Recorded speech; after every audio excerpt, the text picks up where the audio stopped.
Hello, and welcome to the Mill Valley Historical Society's 44th annual Walk into History. My name is Deborah Schwartz, and I'm an oral historian for the City of Mill Valley and director of the First Wednesday Speaker Series.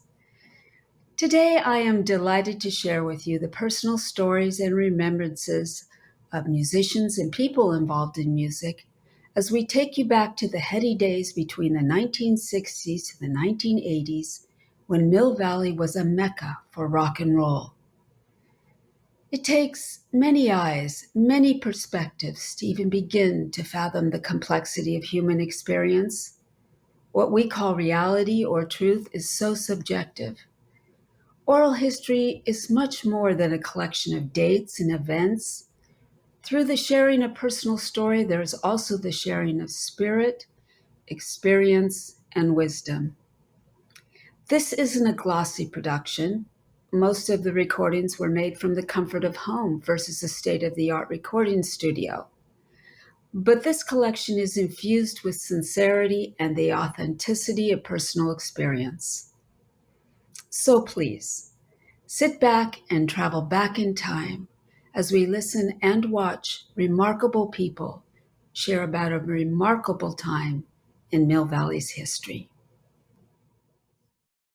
My name is John Goddard. I grew up in Mill Valley, and I either worked at or owned and operated Village Music here in town.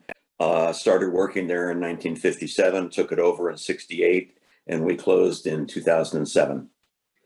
When I was in high school in Mill Valley, it was actually kind of a music town. There were rock and roll dances at American Legion Hall on Miller and Browns Hall on Miller, El Monte Hall behind Tam High, TVIC Hall out in Tam Valley, their Outdoor Art Club, and there were regular or semi-regular dances at all of these venues.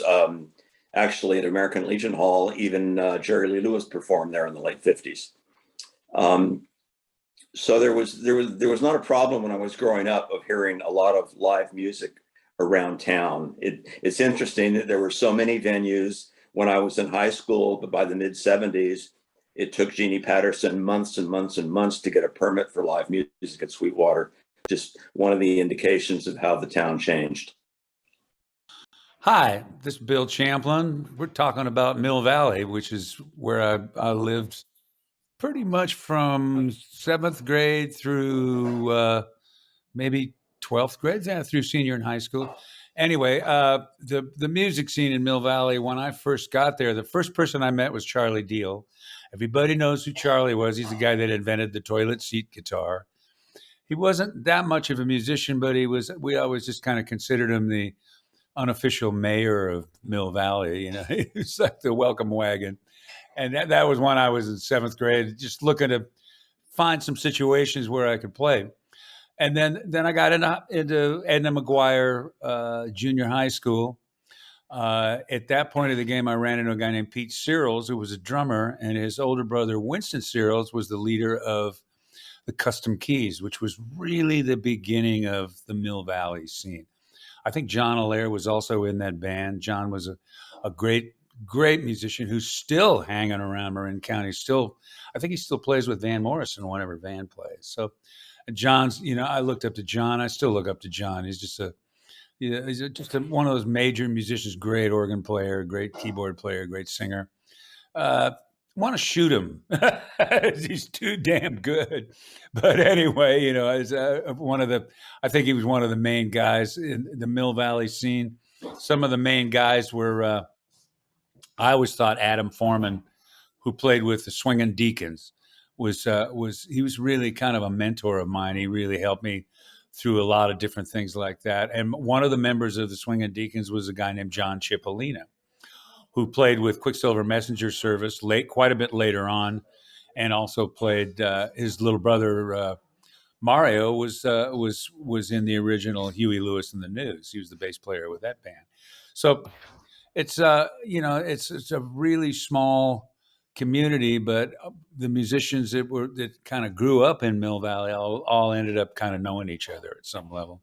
So, and I was, was kind of walking around right by. I remember I was right by the outdoor art club at one point, and a guy named Ed Booth was a guitar player, quite a bit older than me. I was still maybe a freshman in high school, or maybe even in eighth grade. I'm not even sure. And he was looking for a keyboard player. And I happened to be with Adam, and Adam said, "How about Bill?" So I ended up joining that band, which was the Falcons, I think was the name of the band. Ed Booth, Ted Kimmer. I can't remember all the rest of the guys in the band, but it was a good band. We had a fun playing. And so, I mean, all of those things. Oh, and then actually one of my very first bands was with Bruce Breimer, who at one point was the singer and drummer with a group called Freedom Highway, which was one of the better bands out of Mill Valley. I always looked at Freedom Highway and Clover as being two of the main Mill Valley bands. David Shalleck was, I think, one of the players in Freedom Highway, if I remember correctly. Maybe, I don't know. I know he played with a group called Jesters and eventually ended up being the bass player for the Suns for years. So it's still one of my favorite players ever. It's just, and a lot of people got rich playing music and moved to Marin County, and there's a handful of people that just live there. Most of the guys in Huey Lewis and the News were all Marin County. They were, pretty much born and raised in Marin County. Bill Gibson was the drummer with Huey Lewis and the News, and actually Bill's going to play with the Suns for the next round of Suns stuff that we're doing. So it's a small piece of pie, and we're all in it. We're all part of it. So I just keep running into the same players all the time. It's great. I think it might have been me that said it. It said there's just something in the water in Marin County. A lot of really talented artists, visual artists, a lot of really talented musicians came out of Marin and Mill Valley. And Mill Valley was one of the cool spots. Hi, this is Tim Kane, sax player with the Sons of Champlain, then and now. And I think today we'll start off with where the Sons of Champlain all started, and that would be with a band called the Opposite Six. I joined the band in 1962 or 63, and we went on until 1965. It was Bill Champlin, Rob Maitosa, Don Irving, Ron Arnsmeyer, and Dick Rogers. And I grew up in San Anselmo, went to Drake High School. Bill Champlin and a few of the others went to Tam High School.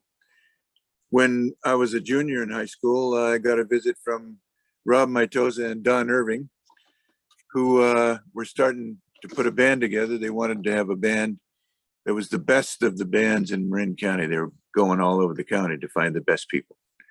So luckily, I'd just been down to jam at Brown's Hall with Bill Champlin, and he liked what he saw and recommended that we have me in the band.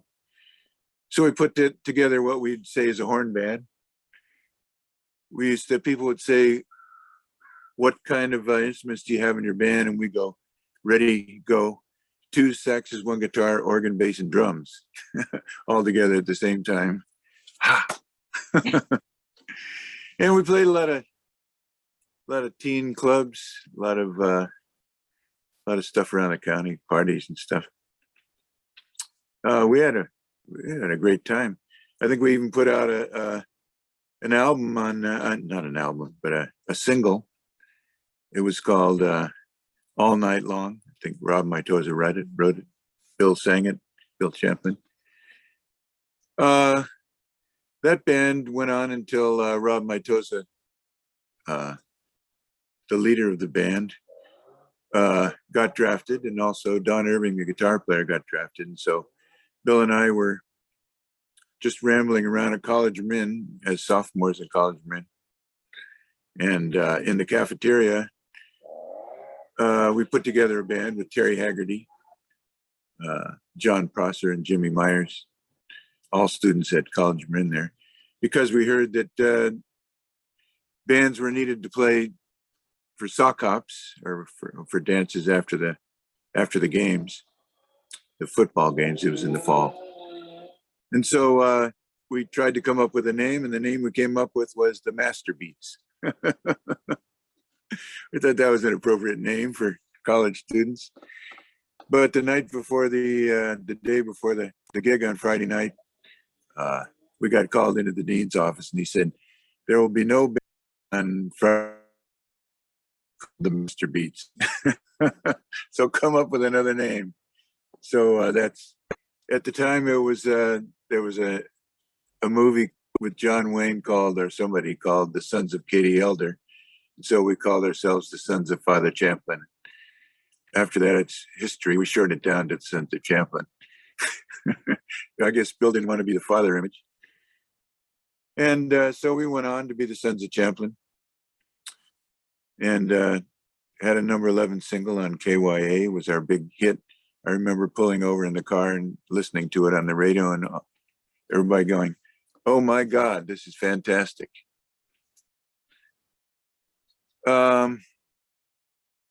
At the end of the Sons of Champlin, I thought it might be interesting to find out why did Tim leave the Sons of Champlin right when everything was going to be happening. And the reason was I wanted to take our own advice. The Sons of Champlin was always advocating dropping out and doing something else than just the status quo. And so I dropped out. I decided I had a child at the time, a 5-month-old child that I had hardly even seen, and was missing my wife a lot. So after a long tour to the East Coast, including the Fillmore East and stuff, where we played with the Birds, I just decided to drop out. So moved to Northern California, specifically a little town called Willow Creek, out in the middle of nowhere, east of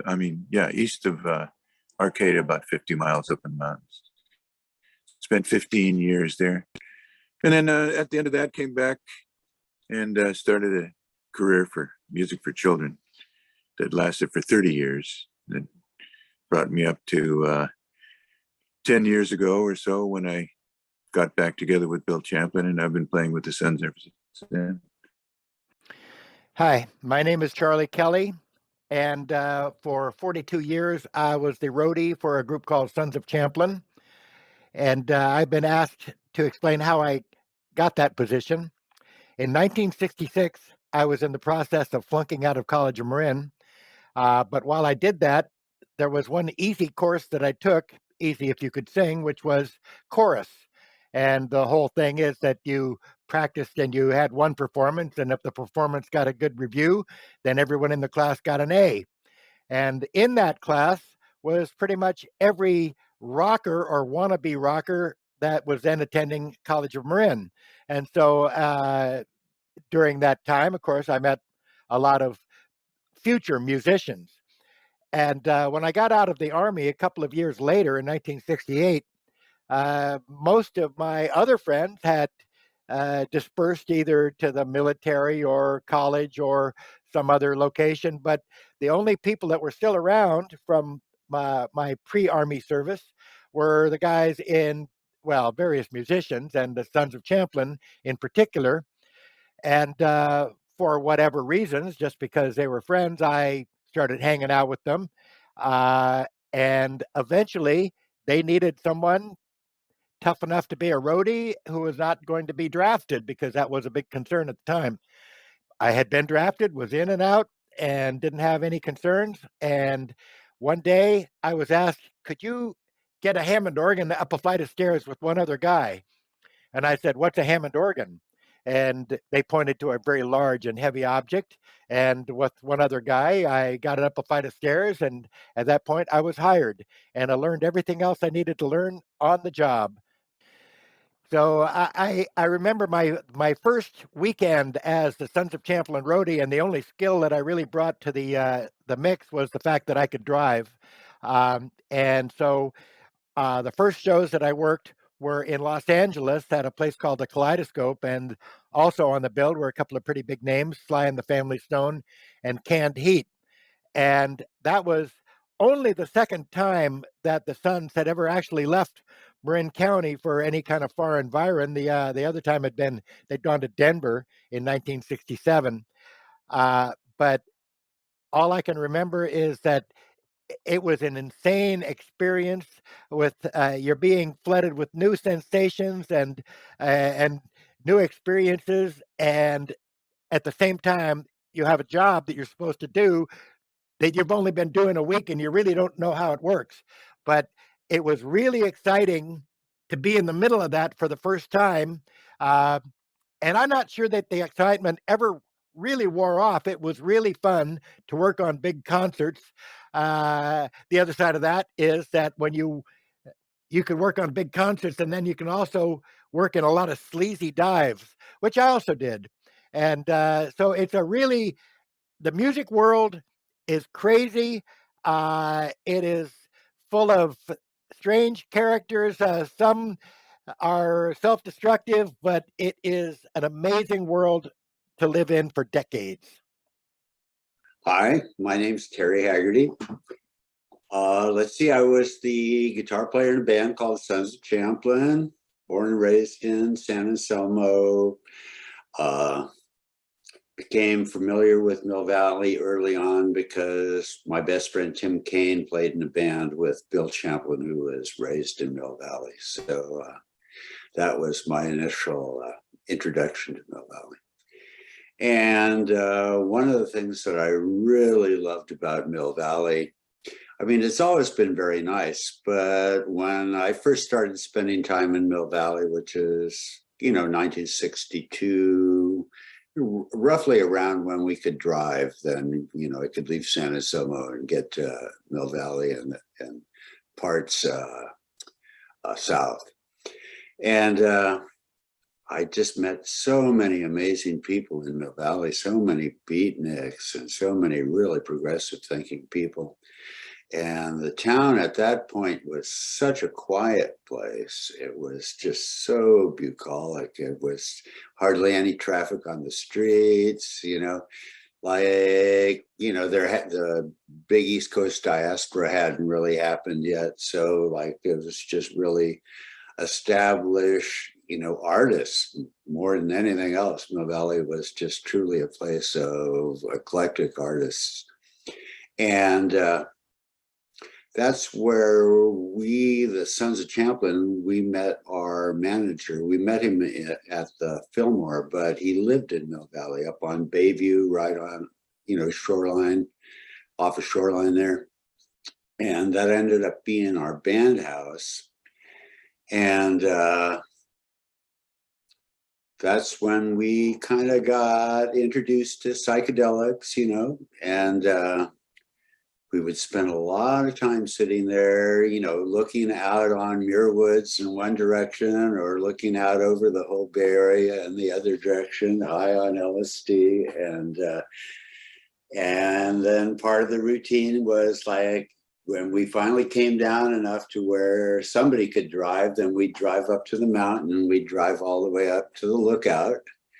And then we'd all hike up there and we'd spend the whole rest of the night just sitting up there in that lookout, watching the, Bay Area going in and out of our body and, just talking about, hippie things, like what a great world, how amazing it was, let's truly drop out of most of this stuff and let's play a bunch of music. And so, yeah, Mill Valley really holds a very dear place for me because, as we had a really dear friend, Albert Sijo, who lived there, and met Gary Snyder and Alan Watts and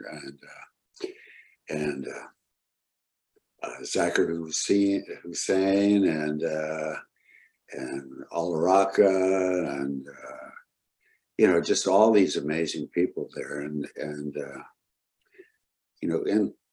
60s, in the late 60s, and there was something that was just so pure about Mill Valley.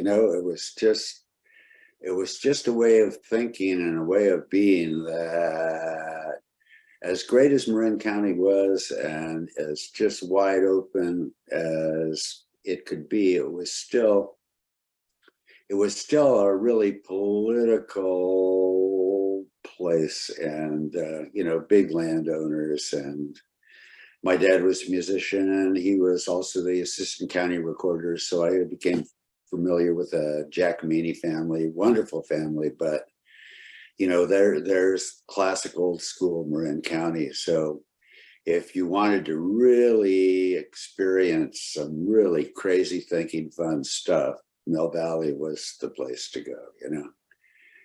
And yeah, and I think Mill Valley really shaped all the music that we put together, because again, we spent so much time. It's like we'd get dropped off at the top of the mountain. Like I remember doing it with Bill. And you know, coming onto the LSD and walking all around and eventually ending up down at Alpine Dam. And then somebody would come and pick us up, you know, right, you know, around dark. And then we'd go to the practice hall and we'd just be so high from midday out in the woods that we would write all this amazing music, you know. It's very, very, very formative.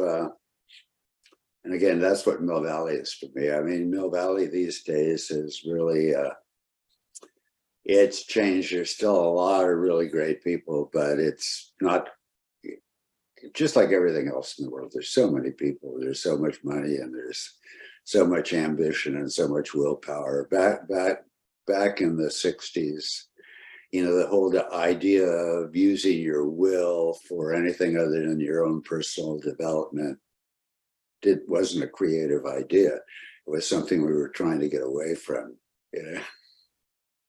When you're in a band or associated with the band, it's like being married, except there's a whole bunch more people. And a lot of people can't even handle being married to one person. So you can imagine the emotional complications of a band. However, once you leave your comfort zone, that is, you get on the road and you're on tour, and now everyone is a stranger. It becomes them and us, and the band coalesces into this really tight, hard group, and it's really hard to enter that group. You got to pay dues to get into that group, but really, once you're in, uh, it is a very, very tight family. And then the other end of that is that once you're out, and bands quite often lose and gain members, nobody ever comes back. If you leave, you're gone. And knowing that, I never left for 42 years. By the mid 60s, there were an awful lot of musicians living in town. It was a real musical community. I mean, you could leave my store and walk up West Blythedale, and at West Blythedale and Eldridge, John Stewart, who before his solo career was one of the Kingston Trio, lived. You go up another half block and Bill Graham had a house. You go a couple doors beyond him, Billy Cobham, the jazz drummer, had a house. You go around the corner onto King Street and David Grissman lived there before he moved over above Tam High. A couple doors up further, John Cipollina from Quicksilver Messenger Service lived. You go a couple doors further and one of the guys in Blood, Sweat, and Tears lived.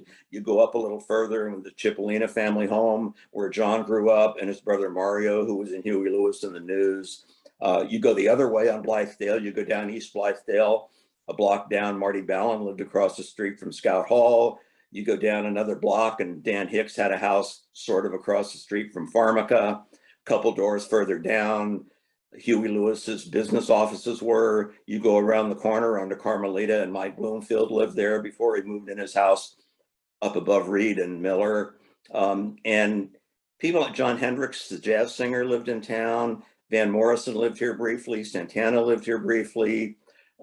Nicky Hopkins lived here up on Laverne, next door to David Crosby. I mean, it was a town full of musicians. You go out to Tam Valley, and Maria Muldaur lived out there, and Nick Gravenites from the Electric Flag, and there were basically musicians everywhere. Hi there, I'm Jimmy Dillon. I'm a lifetime musician, and today I'm going to talk a little bit about my arrival in Marin County and my impressions of 1969. I arrived in August of 1969, and for a kid growing up in the Midwest, arriving in Sausalito and Mill Valley at that time was basically like going from black and white to color in lots of different ways, both visually and conceptually and musically and every other way.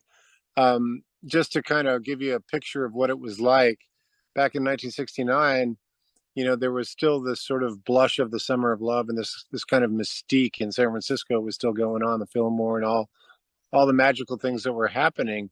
And as a kid, as a young guitar player growing up, although I was born in Los Angeles and I'm originally a California kid, my family moved to the Midwest in the late '60s. So this was my first time in the Bay Area, and so arriving there was, quite a thing for me, especially as a budding musician. So basically walking the streets of Mill Valley, imagine, if you will, people like Carlos Santana, Grace Slick, Dan Hicks, all these wonderful luminaries that we've now grown to know and love.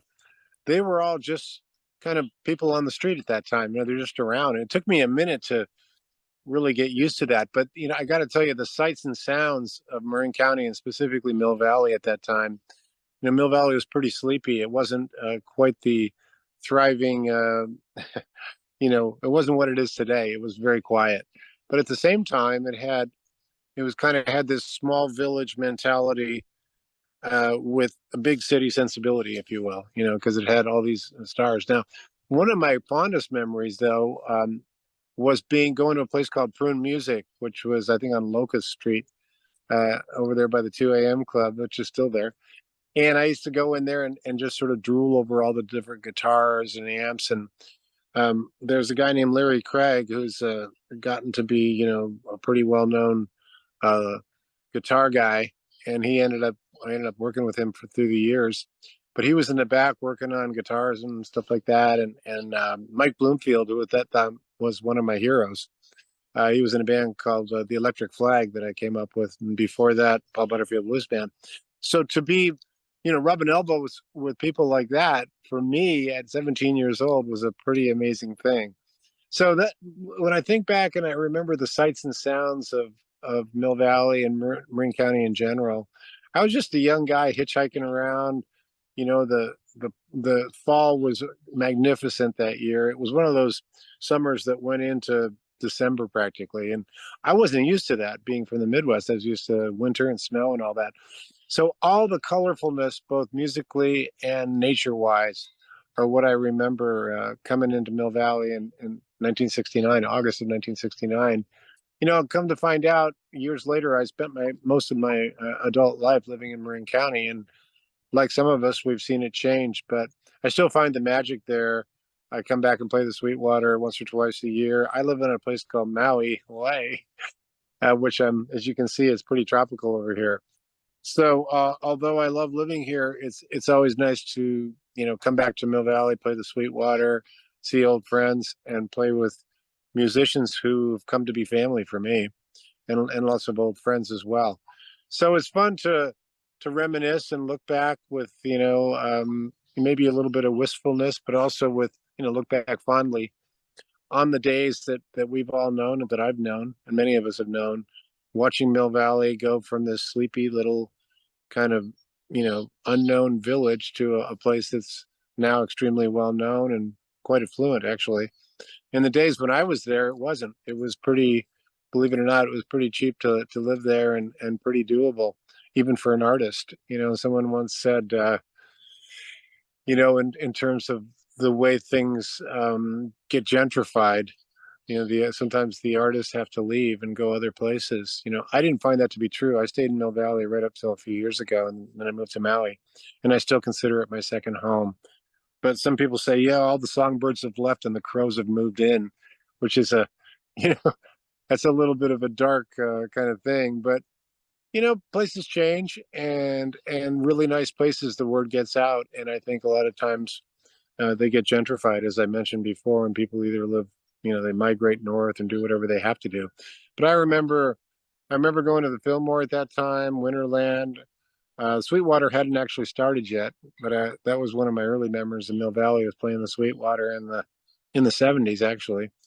But really, the wonder and the magic of Marin County, and specifically Mill Valley, is part of my DNA now. It's something I carry around with me, and it's a place where I've lived most of my natural life.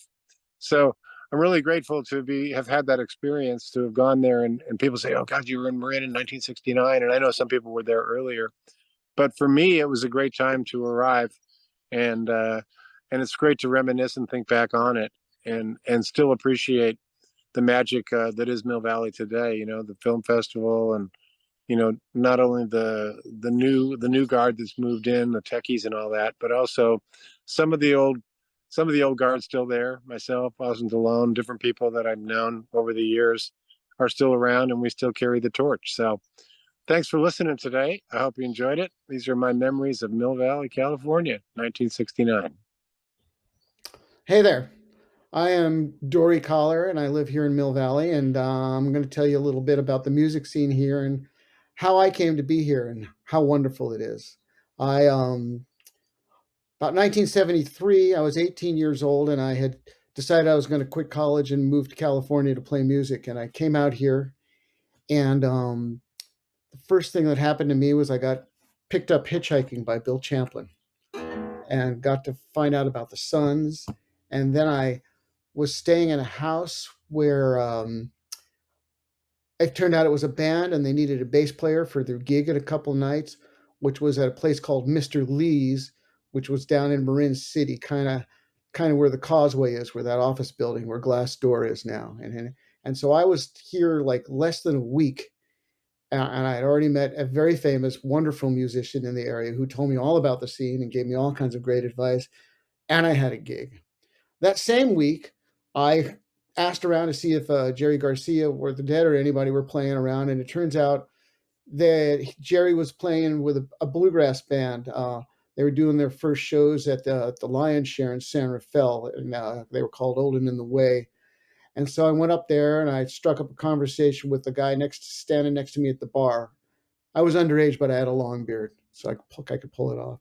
And his name was Jack Bonus, and he was playing saxophone for the opening act, the Rowan Brothers.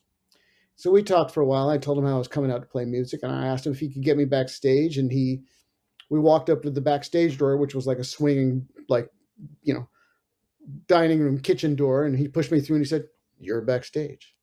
Now, where I come from in New York, this was people like the stars and the musicians were totally inaccessible. There was a huge hierarchy, and then there was just no way you could have access to these people. And I wasn't here a week, and I was immediately led into the inner sanctum. I went backstage. I sat down next to Jerry and Vassar Clemens and David Grisman and all the guys and John Kahn and Peter Owen in the tune-up room and hung out. Met John Dawson of the New Riders, Marmaduke. The show was amazing. I was hitchhiking back to Point Reyes Station on my way home, and Peter Owen picked me up hitchhiking, taking me back. The access, it was such a relaxed, mellow, warm, heartfelt, sincere. We're all working together, and we're all kind of brothers. Scene at that point.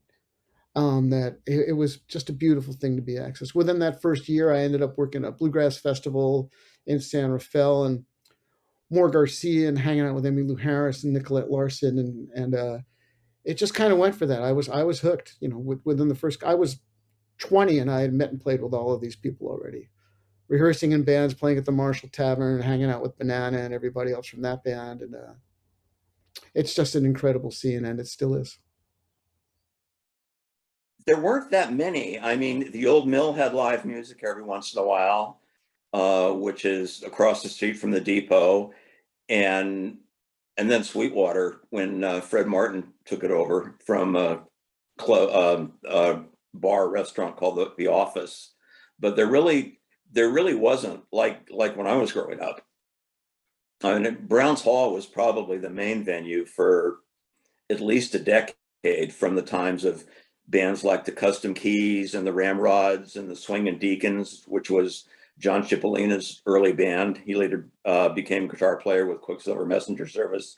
And a little later, the Opposite Six, which featured Rob Moitosa, who was later in Cold Blood, and Bill Champlin, who later founded the Sons of Champlin and later became the vocalist for Chicago, and on into Clover with John McPhee, who's now in the Doobie Brothers, and Huey Lewis. So there were some venues, but by the early 70s, there really wasn't much. There was a little bit at Sweetwater and occasional at the Old Mill Tavern, but there weren't really any halls that were featuring dances or music. All right, I'm going to cast my memory back to the mid '70s, and at this point, I had found my niche in Mill Valley, and I'd gotten to play with a lot of great musicians over time. And there was a little place called the Sweetwater. Back in that day, it was just a tiny little 90-seater over in Throckmorton, and that was a place that I spent so many countless hours, and I can't even begin to tell you all the different experiences I had there. But I'll share with you a few chestnuts, I guess. I worked with a guy called Clarence Clemens for many years. I was his musical director, and I sang and arranged, and we wrote together. We were buddies. We were definitely brothers in arms, and we used to play the Sweetwater. I'm laughing because such a small room, right? And many of you, having had been there, can remember. And we had this huge, like E Street sized band, and Clarence was bigger than life anyway. And we used to just blow the doors off that joint. Uh, one Friday and one Saturday a month. We do two shows Friday, two shows Saturday, and that's really a remarkable thing if you think about it. A guy of, Springsteen is pretty well known, and Clarence was as well known as him. He was his partner. So when I got to play with Clarence and work there, God, it was just amazing. Dixie was the bartender, and Jeannie Patterson was downstairs drinking her vodka and grapefruit, and I don't know, it was just a fond memory. It was when people still smoked cigarettes in clubs and all that kind of stuff. But I do have fond memories of being there, and I was also in a band called The Edge, which was a kind of a reggae, kind of a ska rock band, and we had quite a little reputation going. We were called the Average Beach Band before that, out in Stinson Beach. That was Lauren Rowan and myself and Ozzy Allers, and some great musicians came and went. And ironically, I met my wife now at the Sweetwater, the old Sweetwater, April 28th. When was it? 16 years ago, whatever year that was. So you might say my adult life has been somewhat formed in the walls, the hollowed walls of the old Sweetwater, with the barn wood on the wall, and the oh God, just the amazing people that came in and out of there. But I would say about Mill Valley in general, though, especially the Sweetwater, it's always been for me a place where eccentric people could come in and be themselves, whether it's a Dan Hicks or Miriam Aldar or all the different people we've had, Bill Graham sitting at the bar, not just because they're famous, but because they're remarkable, eccentric, brilliant people. And I got a chance to hang out and play with a lot of them. So for that, I'm grateful. And that's my 60 seconds or 90 seconds of Mill Valley greatness at the Sweetwater. Hi, my name's Austin DeLone. I'm a musician. I've lived in Mill Valley for 50 years, long time. Came from the East Coast, and I've played in Mill Valley and around the Bay Area and around the country and around the world. Most fortunate as a musician. When I first came to town in 1972, it was with my earliest band, Aches Over Easy, and we just finished doing our first album for A&M Records. And we came up here to visit a friend of our road manager, who and his brother lived up here. So we came up and we said, we like this town. We think we'll stay. We rented a place up on Level and spent a lot of time playing music and also walking down to a bar, which was on the corner of Throckmorton and Miller Avenue. Bar then called the Old Mill Tavern, many names since. And it was quite a wild bar. It was just had a little tiny half moon window in it from which people peeked out, and it was fairly dark inside. And it was an incredible mix, like an interplanetary mix, maybe Star Wars kind of mix of people that played there. From insurance investors to rock and roll stars to great actors, Sam Shepard, the playwright, and normal people and unnormal people as well. And before in the 60s, it had been sort of a Saturday night at fight place where fights would break out. And that still happened in 72. So we moved in and we spent a lot of days down there. And after a while, a few weeks, the owners and their children, their sons, said, "What do you guys do? Do you do anything for a living?" We said, "Yeah, we're musicians." They went, "Oh, go on. No, you're not. Prove it." So we said, "Okay, we'll come down here and play a gig." So went down, set up, played a gig. They went, "Oh, this is great." And then we started playing a lot of gigs down there. And so did a bunch of other bands from Marin County. And so we played there for quite a while. And within a year or two after that, the Sweetwater up the street, which had been a bar called The Office, was started. And they realized this music thing was pretty good. So they brought in a bunch of music, of course, starting with the great Jules Broussard and his fabulous Sunday afternoon shows.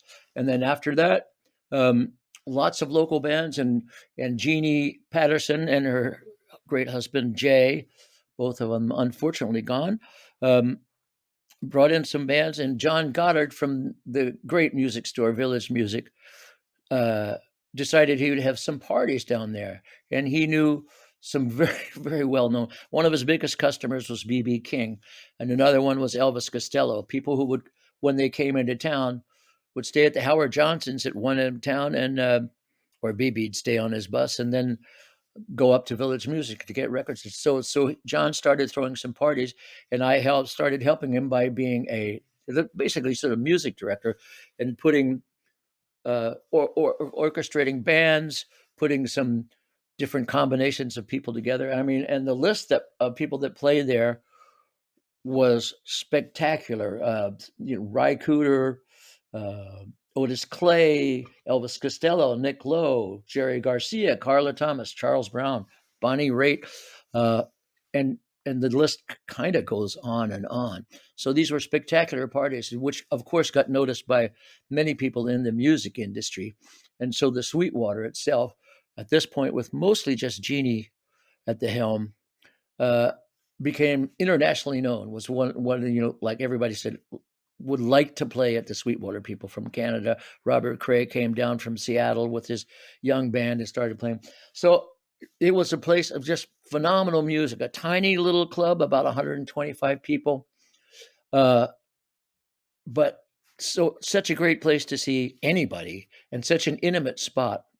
And that's where, and so for years and years, I played there when I was in town and went out on the road with many of the people I just mentioned and had a really fine time. And happy to be back. I'm very glad that the new Sweetwater is up and running and bringing lots of great music to town as well. So what else can I tell you? It's been great. It's been really great. Hi, my name is Jesse Barish, and I'm a musician and a songwriter, mostly a songwriter. And I lived in Mill Valley from, I would say, 1973-ish to 1980. So I was only there about 7 or 8 years, but they were the most magical years I can remember. Mill Valley was just the sweetest little town. I loved the whole ambiance of it. It was just a small town filled with a lot of creative people, a lot of musicians, a lot of artists. And I raised this. My son was, when I moved there, my son, AJ, he was about, I guess about 4 years old. And so, I raised him there and with my wife at the time. And then we split up, and I ended up raising. My son lived with me, and we did our little bachelor thing together, the two. And then somewhere along the line, I met Marty Ballin. Someone said, you should meet Marty. He's he would love your songs.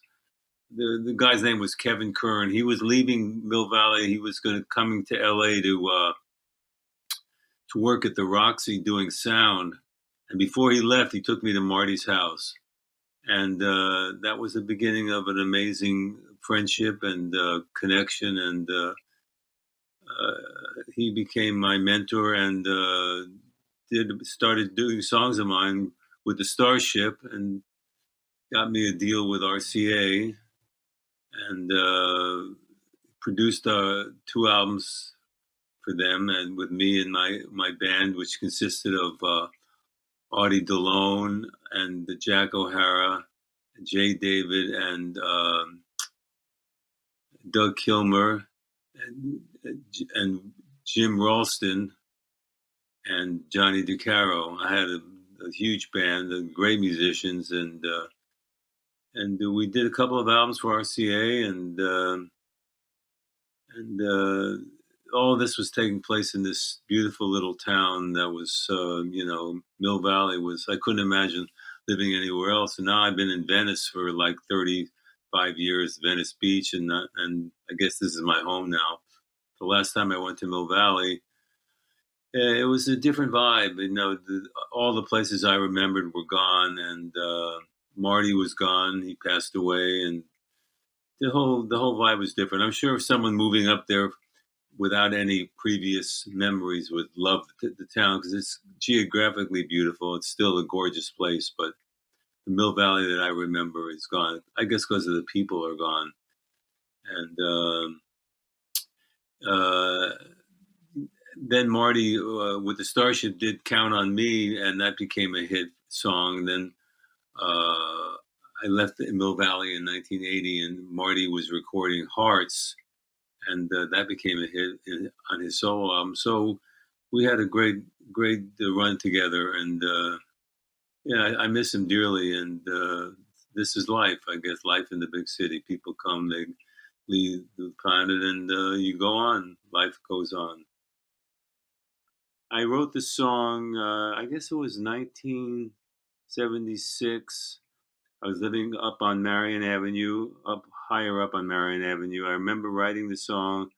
I was going through a divorce after an 11-year marriage, and I guess this was a song telling my ex-wife that I'd kind of be there for her if she needed me. And when I wrote the song, I kind of knew it was a commercial song.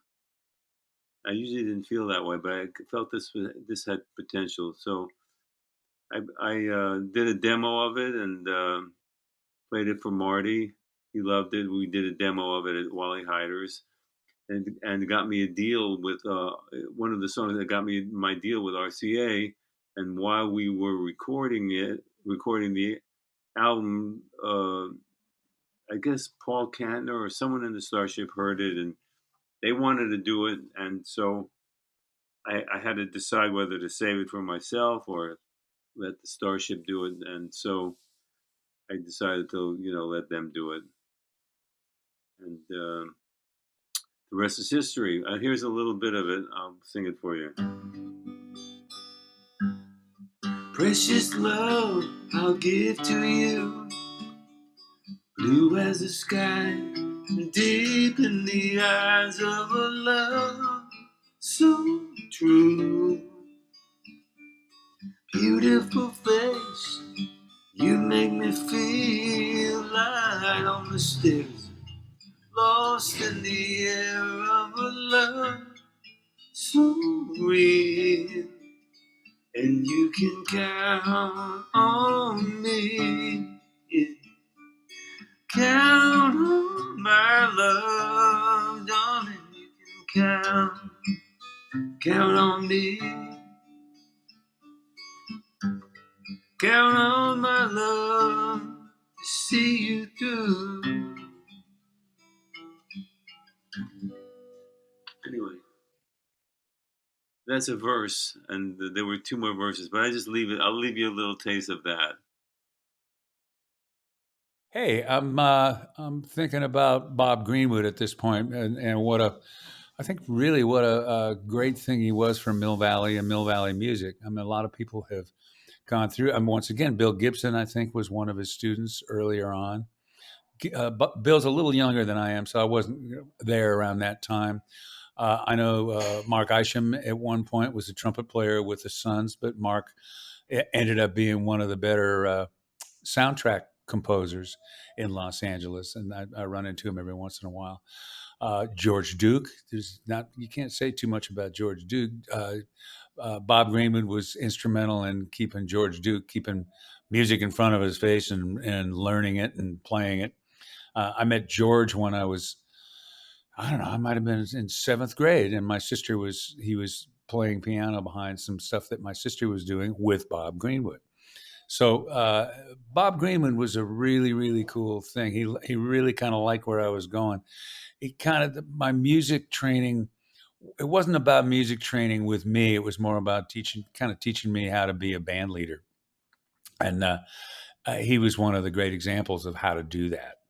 I really love what Bob Greenwood was about. He became really friends with me, my older sister Sal, and my younger sister Mimi. I mean, he knew all of us as being relatively talented musicians, and he also knew the family enough to know that my mother was a test, and that's the best case scenario.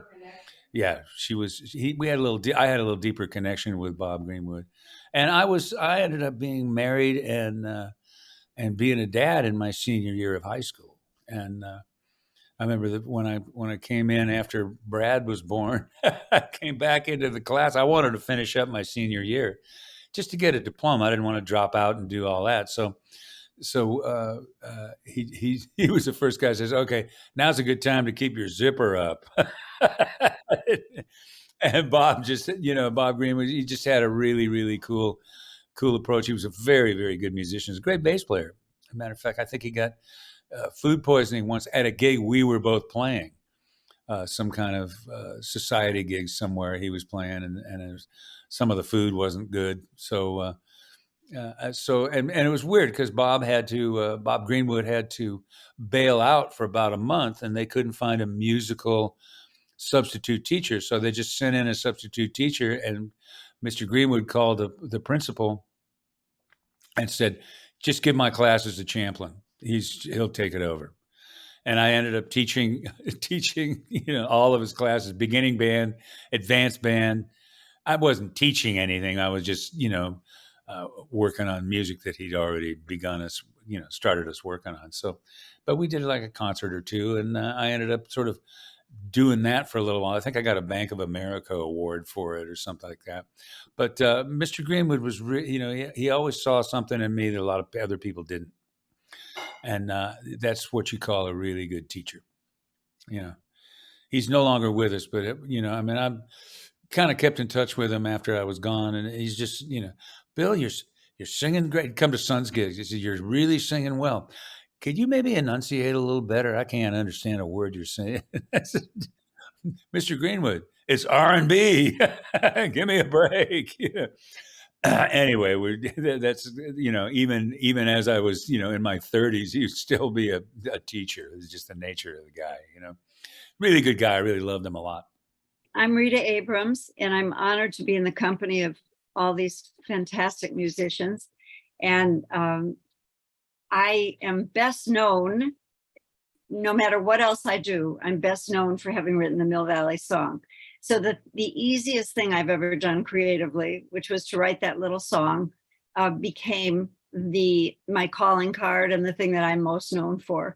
And I don't mind that at all. I'm very happy that song reached so many people and still is reaching people, as evidenced by the fact that I receive emails all the time or comments on the YouTube channel that shows the video of the song. And it has amazed me for all these years that people have been so touched by that simple little song, which I wrote on purpose simply so that my kindergartners could sing it easily. And I was teaching kindergarten at the time.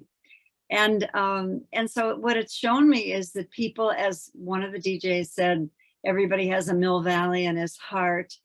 And it's shown me that people, no matter what else is going on in the world, or perhaps because of what's going on in the world, which is difficult, and probably most of the time is, people take refuge in the simplicity of something like the idea of a community that's loving and supportive and where people have fun and it's beautiful.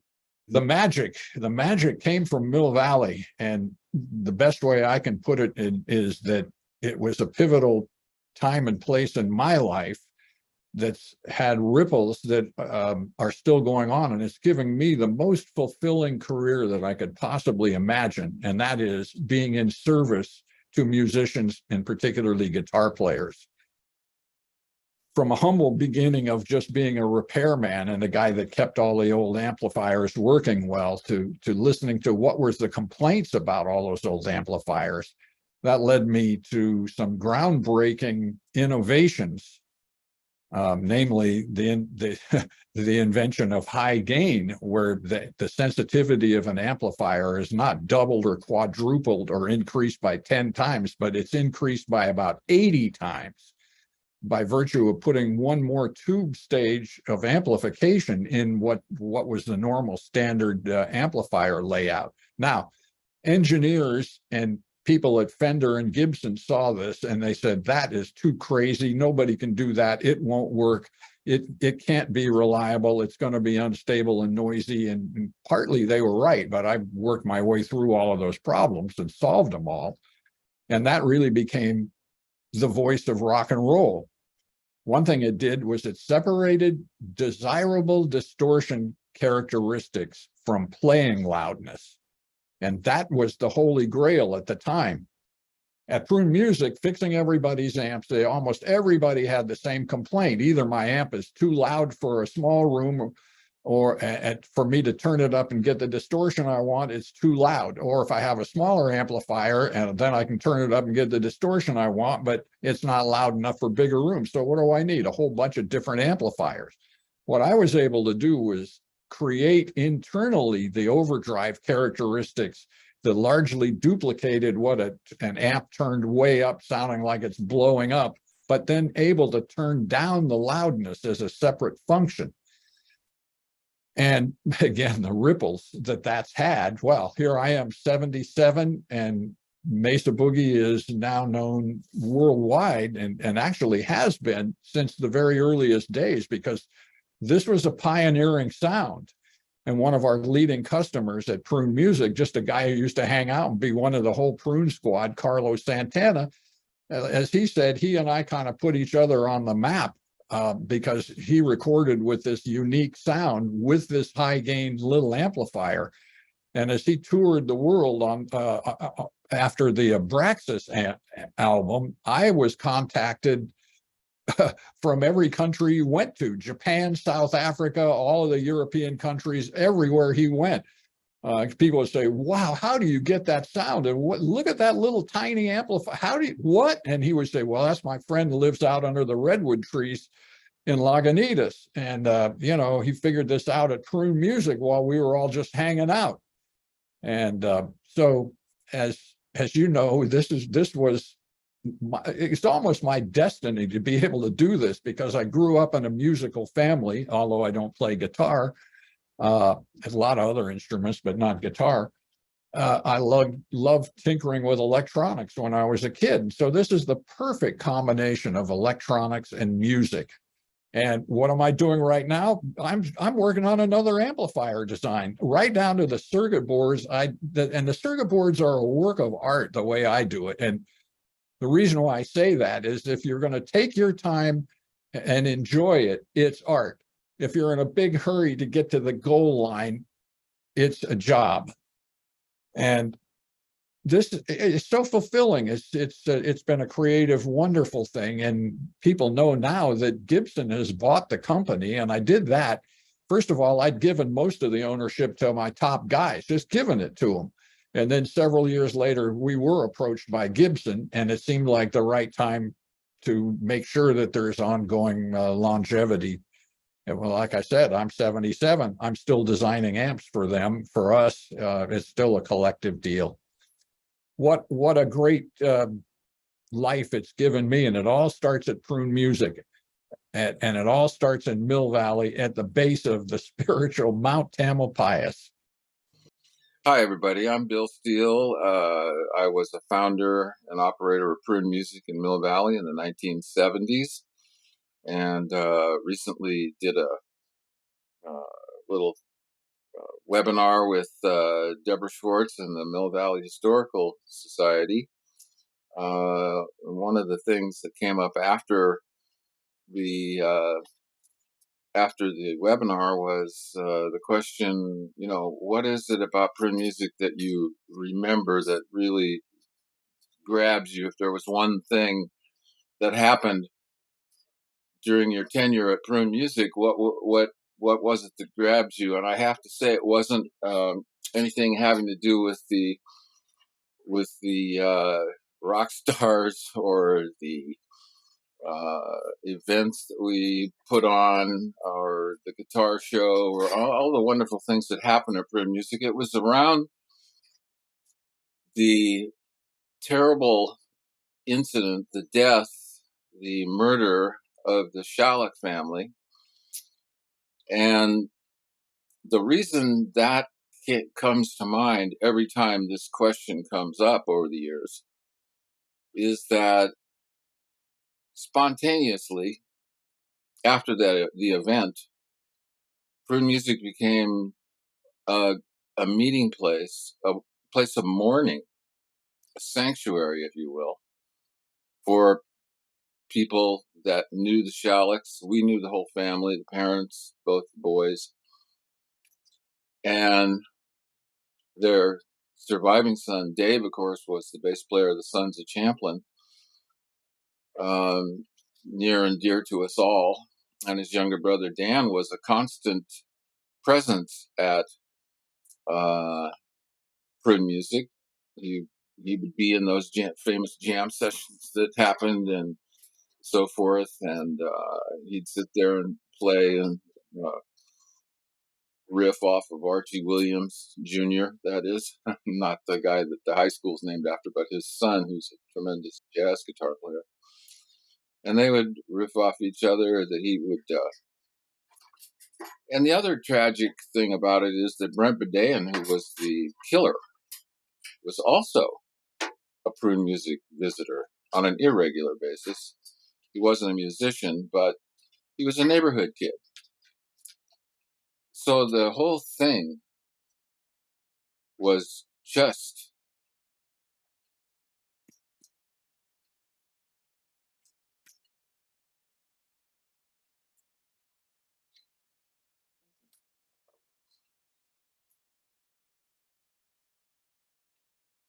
it's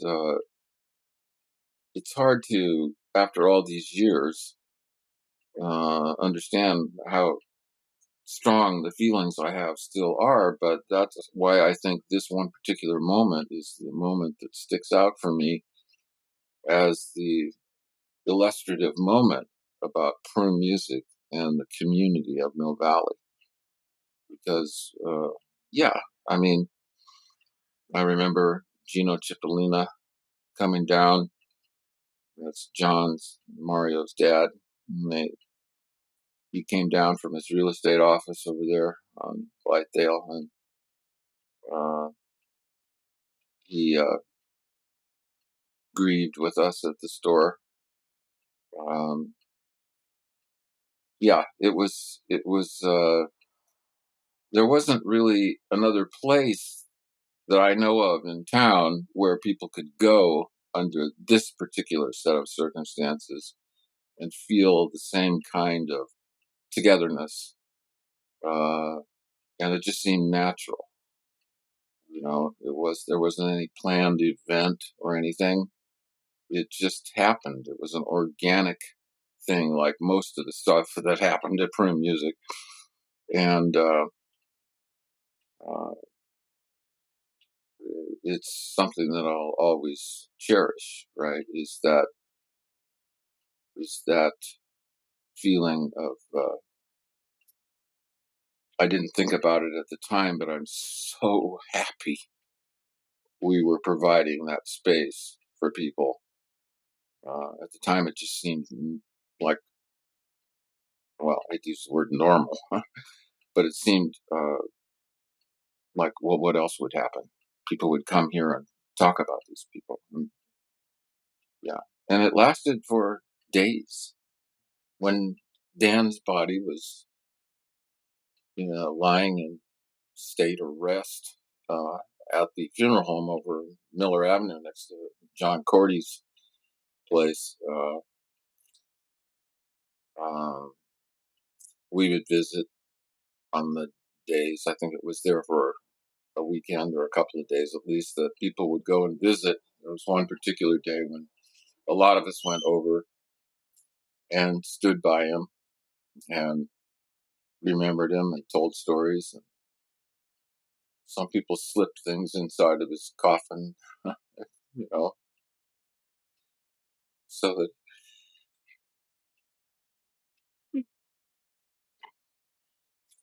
to help him on his way. And if anything is the essence of prune music, that was it. I'm sorry, I'm a little emotional about it. I didn't realize that I still carried all this, but I guess I knew it was in there. But the community came together at Prune Music in many ways. They came together all over town, actually, because the Shallecks were a loved family in Mill Valley. And but since we had such a strong connection to both boys, people would come and sit and talk. There wasn't very much music being played on those days. I don't remember any music being played. I just remember people sitting around on the amplifiers talking about Dan and Dave and his parents, and remembering, you know, the love that we all had for one another. It was kind of the essence of the expression of community at Prune Music during the time I was there. So I thought I had a lot more to say about this, but really the words are not coming. They're not flowing out of me. It's a feeling of the warmth around such an absolutely terrible thing, where 3 beautiful people died, 1 wonderful person survived. Well, 2, Brent, the killer, survived. And just how tragic that whole thing was.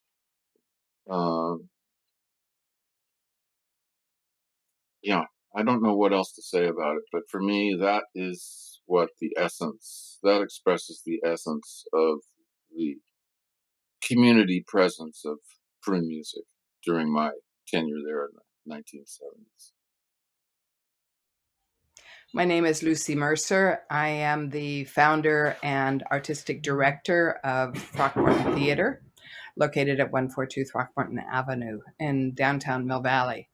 And when I moved to this area, I was aware of the creatives that certainly peopled the area. You saw them, you heard them. Their artistry and creativity was evident in many parts of our lives. When I took on the renovation of the theater, which was later than this particular time period, I was fortunate enough to open the doors to many of the artists seeking a place to play, seeking a place to communicate with each other, seeking a place to try new things. And while we had many opportunities to showcase the musicians and the talent in our area, even though we were quite a small space, one of the things that stands out in my mind is Marty Ballin, because Marty is not here today to be able to tell his story, but he made a very deep impression on people, not only through the music that he wrote and the songs that he performed, but because he leaned into relationships. He created relationships with the people around him, and not shallow relationships, deep relationships. He cared about people, and it came through in his music. It came through in his artistry. He was also, I don't know how many people know, but he painted, and he did many pieces. We've one of his pieces here still at the theater that he gave us, and it has graced many of our walls, and it's a very, very dramatic piece. And he, like many creatives, didn't just see creativity in a box, didn't just play music or just perform in a certain arena. He embodied what it was to be emotionally connected to life. And I think often artists are like that. They are very emotionally connected. They don't have a lot of skin in the way. They feel things. And so he came. We actually have a piano of his still downstairs that we have with his name on the piano, where he created some of his work. And it made an impression on young players. It made an impression on people that were just seeking to get reassurance in their own budding musical ventures. Music tells a story one to the other that you don't have to use words for, even. I'm always reminded of a saying that amongst musicians that it doesn't matter if you're 5 years old or you're 95 years old. Musicians want to know if you can play, if you can wail, as they say. And I think that relationship he took out into life too. So he was bigger than just himself. And I held tremendous respect for him and for all of these artists that look for places, and we always hope to provide them the space to try something new, to stretch their own creativity here. Hi everybody, Lauren Rowan here. Wanted to tell you about my trip out with my brother Chris years ago from New England to the beautiful Marin County and Mill Valley in particular. One afternoon we were up there on Mount Tam looking over the ocean, singing our harmonies together, when who should walk by? Marty Balin of the Jefferson Airplane.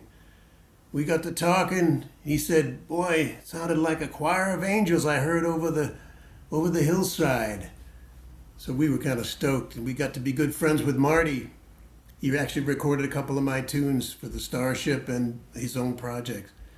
And we stayed in touch all the way till he passed a few years ago. And God rest his soul, and what a beautiful spirit. Thought I'd do a couple of the songs that he made very popular. Is everything all right? I just called to say how much I feel for you.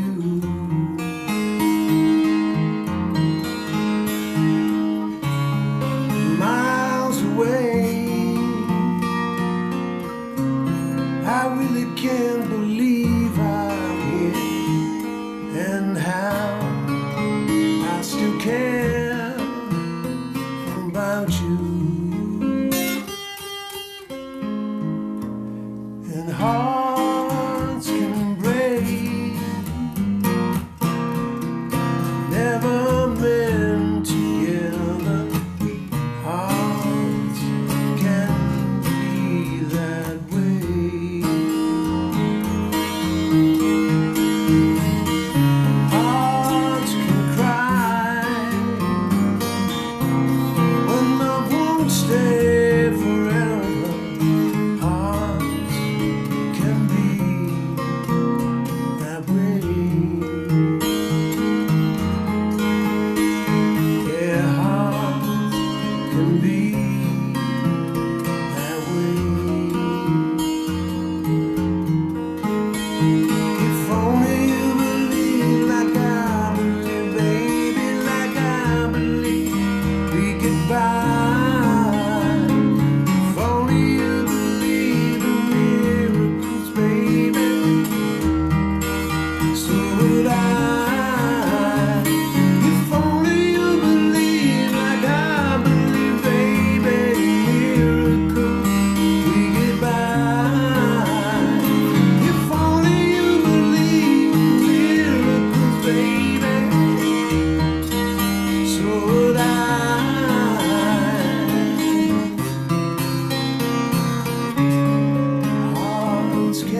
gets. And I am a musician and an artist, a drummer, and I've been doing art also most of my life. And that's what I think of myself. I think of myself as an artist who plays the drums more so than as a musician who does art. But anyway, what I want to talk about a little bit is mortality and my generation of people that I came up with. And I turned 83 this year.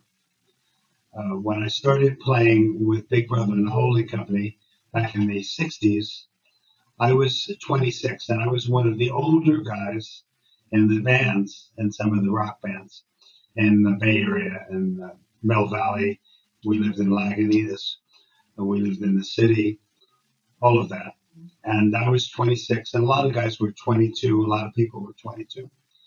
And what I've seen in the last 10 years or so, a lot, is I've seen a lot of the people that I knew that I came up with, people who were older than me, and a lot of people who are younger than me are gone now.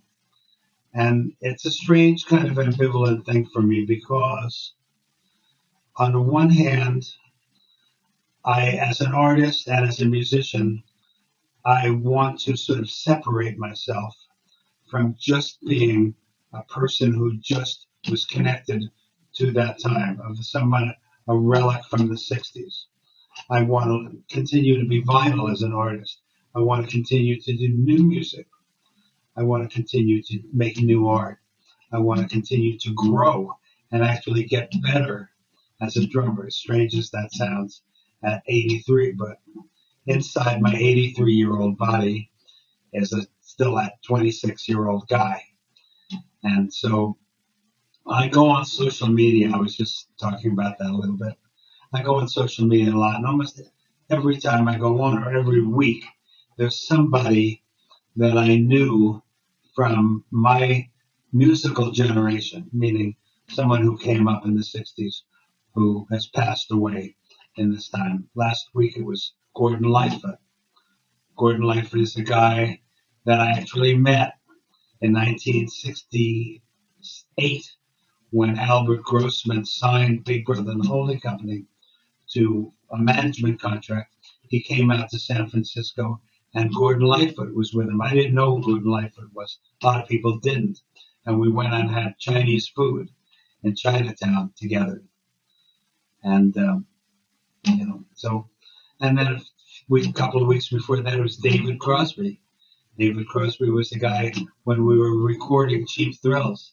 David Crosby came to the studios, CBS studios in LA, and hung out with Big Brother and played some songs for us. So it's always somebody is passing in this generation of the people that I came up with, and especially the people who are older than me, people who were my teachers and my mentors as an artist when I went to art school at the San Francisco Art Institute, which is another thing that's happened in the past couple of months.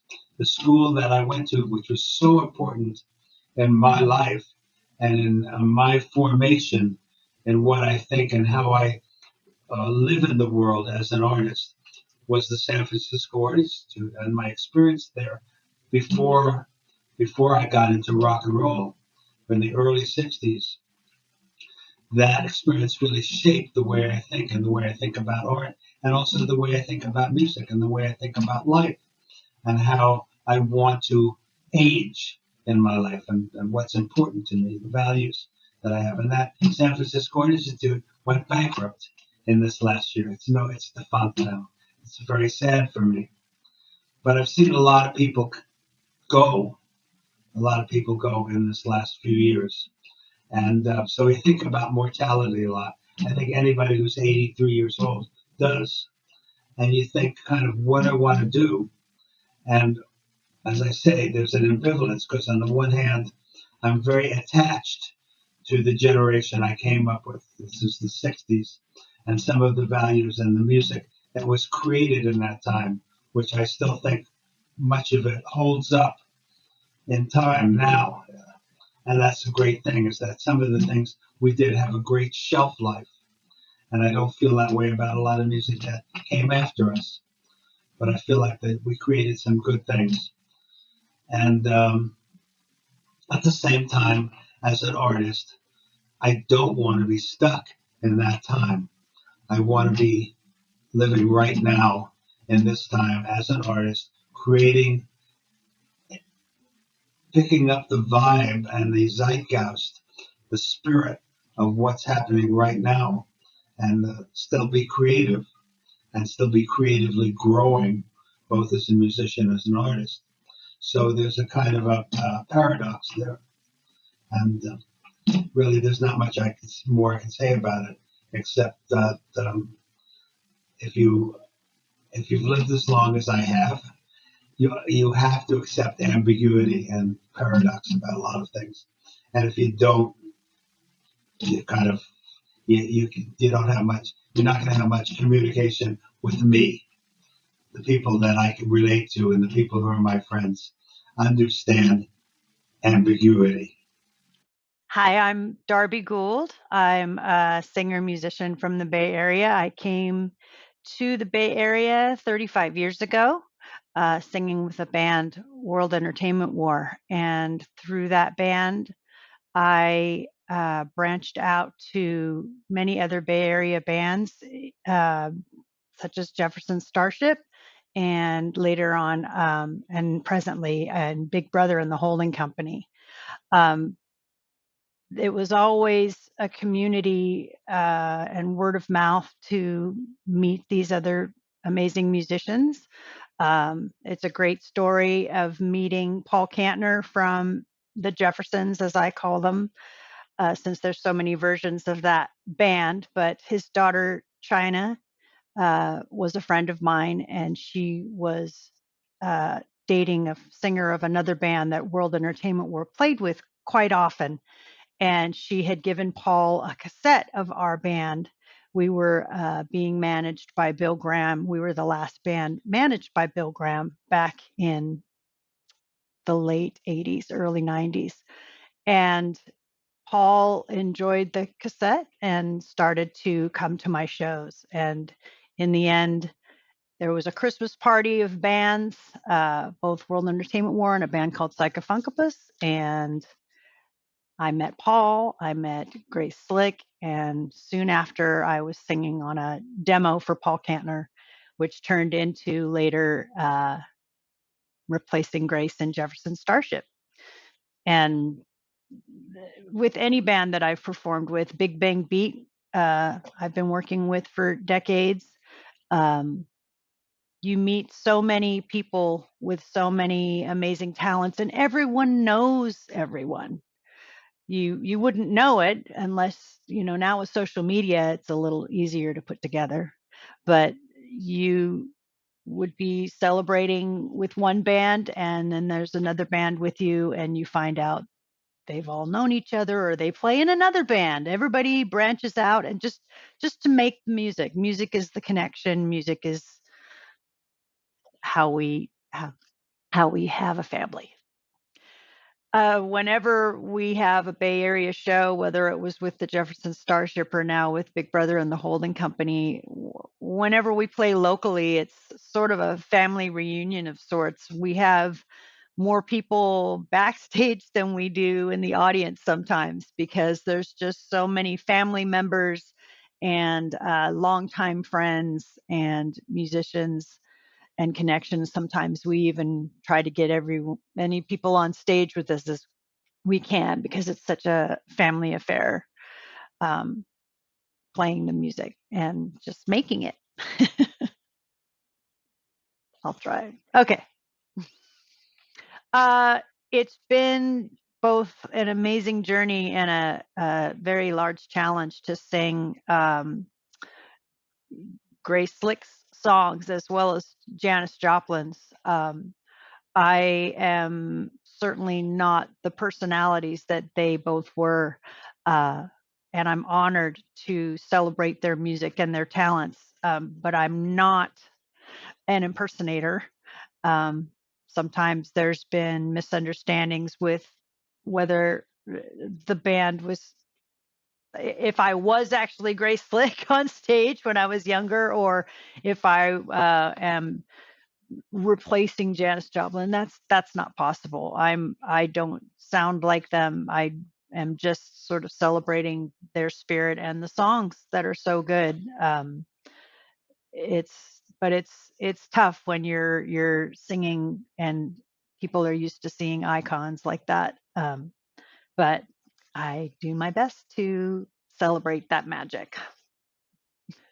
Another thing that's so wonderful about the music of Jefferson Starship or Jefferson Airplane, Big Brother and the Holding Company, or any Bay Area band is that the songs are timeless. And that's one thing I appreciate in playing with new audiences or traveling with these bands, because there's people who have never heard some of these songs before, or maybe forgot they knew them. And uh, the lyrics, Paul Kantner's lyrics, Marty Ballin's love songs, they're so meaningful and deep, and I'm just honored to sing them. But they are timeless songs, and I just love being able to present them to another generation.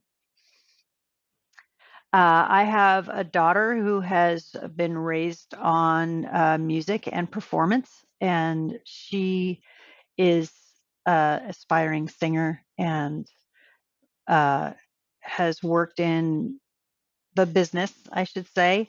And if I were to give any advice to young women seeking out music and the career, is to just know yourself and don't do anything that doesn't feel comfortable for you, and just express yourself and follow your heart, but know what you're getting into business wise, because that's an important part of it. Unfortunately, as much as I've always followed my heart, I have to use my brains to be sure I'm doing the things I want to do and make good choices.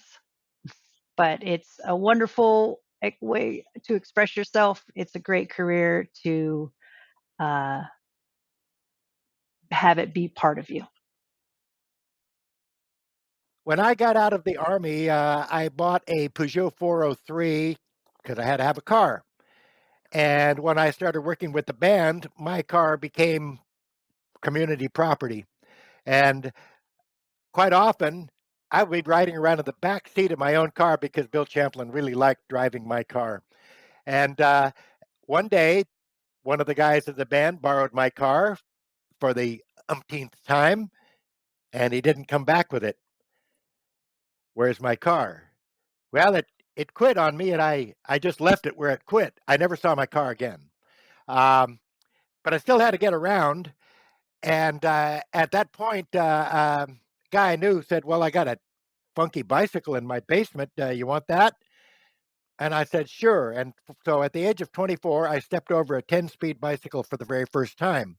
And on that occasion, that first day riding, I got bit by a dog and I fell off my bike. But I didn't really have options, so I continued riding a bike. And as it turned out, it was the one sport I was really good at. Had to be 24 years old to find that out. And I took up bicycling as a major component of my life. And ironically, that led me to my next great adventure, which was I was a participant in the creation of the sport of mountain biking. And the irony here is that my fame for my bicycling activity is pretty much equal to the Sons of Champlin's fame in the music world. And how often is the roadie as famous as the band?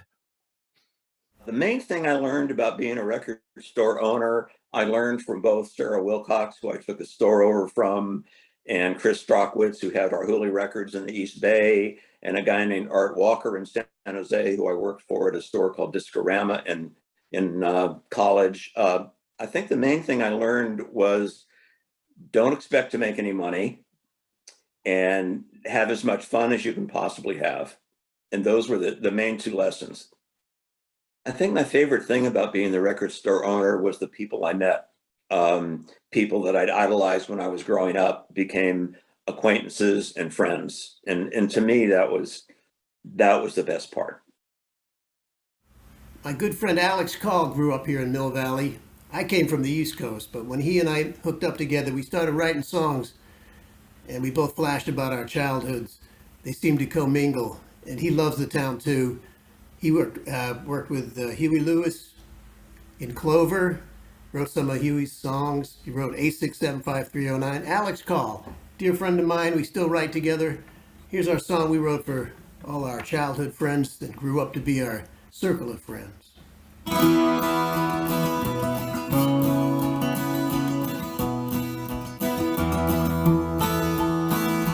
down where the old cars are left to rust, where the swallows dip over the river at dusk, me and my buddies throwing stones, bragging to each other how we'll never go home.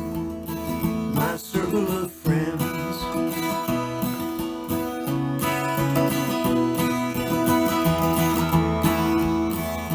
The trouble had a way of tracking us down, sometimes found us on the wrong side of town. We survived only because we stood by each other, that's the way it was, in a circle of friends.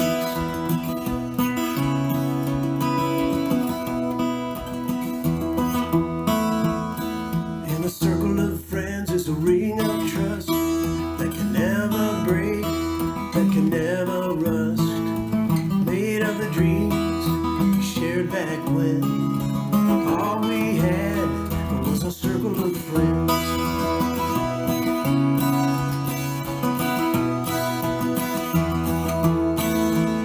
We burned down the night in our wilder days, tequila sunrise and purple haze. We toasted hard, we drained our cups, somehow or other we still grew up. Now these memories forever, I think about that. Those days are behind us and they'll never come back. Still I see my old buddies when I drive through town. I put my foot on the brake, roll my window down, and I wave to my circle of friends.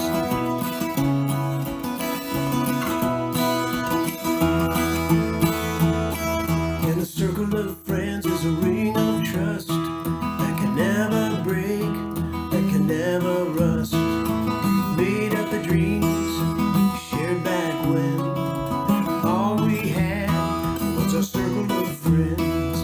A ring of trust that can never break, that can never rust, made of the dreams we shared back when all we had was a circle of friends. Now all we have is our circle of friends.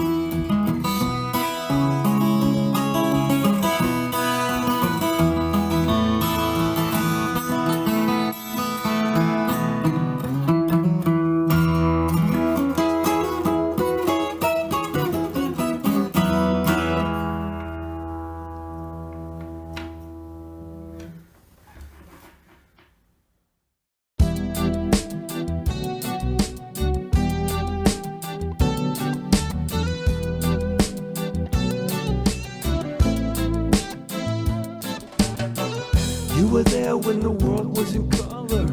You were singing when the moon was a puzzle. There was nothing gonna get in your way. You were a freedom fighter.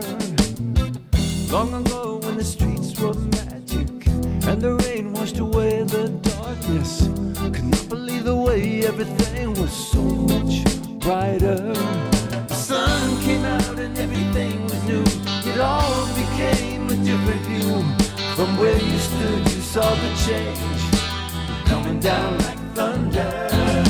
Feeling you put into a word, the secrets that you swore you heard were all a part of everything.